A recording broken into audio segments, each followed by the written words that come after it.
All right, everybody, gonna make a fire here, but I want to show you my backyard, some of the plants that we have.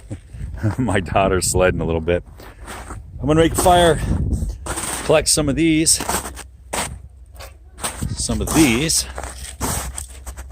and maybe some of those other ones over there. And all this fallen little twigs that came off of here, you can see them all the way over there and all through there, stuff that fell. Just gonna make a simple fire and show you how it goes. So I've collected a bunch of dried up plants, I guess, that we have, like a perennials. They're dry, they're brittle, they snap pretty fine. They should start just pretty quickly. And I also have laid out different sizes of twigs that I've collected from fallen branches and whatnot. Here's my smalls. There's the next size up. And there's some stuff that I'll put on once these are burning. Okay? But I do have a secret weapon here. One little piece of cotton. One cotton ball. That's it. One. It doesn't have anything on it. It's dry. But when it comes to like really fine fiber, nothing gets finer than a cotton ball as far as I can tell. So I'm going to try to light it here with one light, one spark. All right, so you can see I've taken the smalls and built a little kind of a pyramid or teepee, and then added the secondary stuff around it. And you can see nestled underneath there is a cotton ball. Now I'm gonna try to light this with one strike. I have my herder's knife here, made in Waseca, Minnesota. I have my just a little Eric's, I think it's Eric's X-Lite or whatever it is, ferro rod. I'll try to do one spark here. That's the goal. Let's see if it goes. Whoops.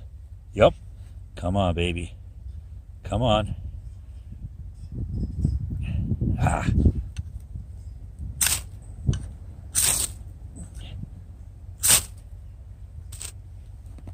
There we go. Keep the shadow so we can see. I think it was the angle that I'm doing it. Couldn't catch it real good. Now it's kind of windy out here, so I'm not going to make a big fire.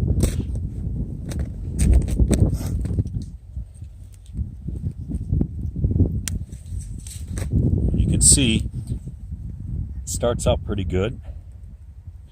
And that cotton ball, I mean, it just takes right away. If I had a little petroleum jelly on there, it would light up even faster.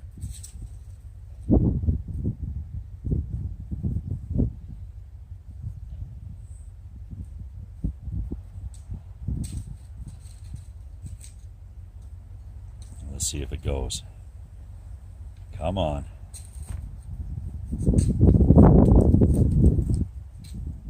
Come on. Now when it looks like it's going to give up, you just give it time. Give it time and let it work.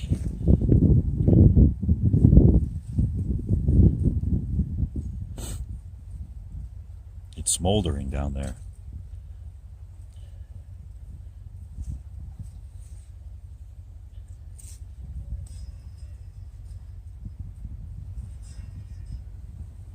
Now, I made a fire last week, so some of this coals down here are still here. I'm not going to keep working it. I'm not going to spark it. Something down there is going, so I'm going to let it work. Let it go. And see how long it takes. Now, if this was a survival situation, I'd be throwing sparks at it left and right. But I'm in my backyard, and I'm not in a hurry. And I have enough. I've set aside enough where if I have to, I can go add stuff. I'm going to give it time. I'll blow a little bit.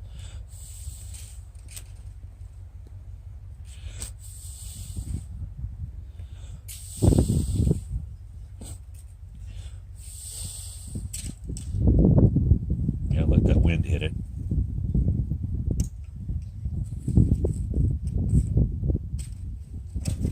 Come on now. Ooh, that's fragrant. There we go. Just wanted to give it time. So the dry material, it's dry, but it needed to kind of warm up. It's weird in the winter. You would think, oh, it's dry, it should be good, but it almost has to warm up before it catches. I'm going to back my phone up a little bit here.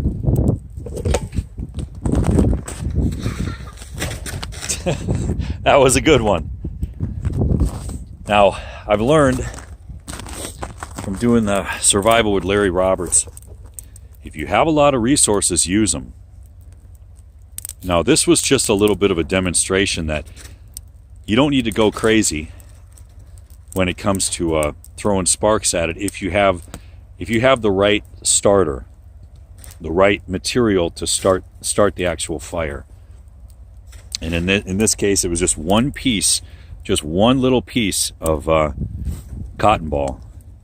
Now imagine if you had a little Ziploc bag full of, 20 cotton balls. And imagine you had 20 of them and they were smeared with petroleum jelly. How many fires could you start with that? But I think the whole thing here is preparation. Take your time, collect as many resources as you can. Especially if you don't have a shortage of resources, then use what you have. Now that this fire is kind of going, I'm just going to add a whole bunch here. And then that should be warm enough to get this other stuff going. To dry it out and get it going. Well, dry it out, I guess warm it up. And then eventually I'll go grab some chunks of wood from the shed over here and throw some wood in there, but I'll just use some of these for now. Throw these big ones on here now. And that's about it. That's all you got to do.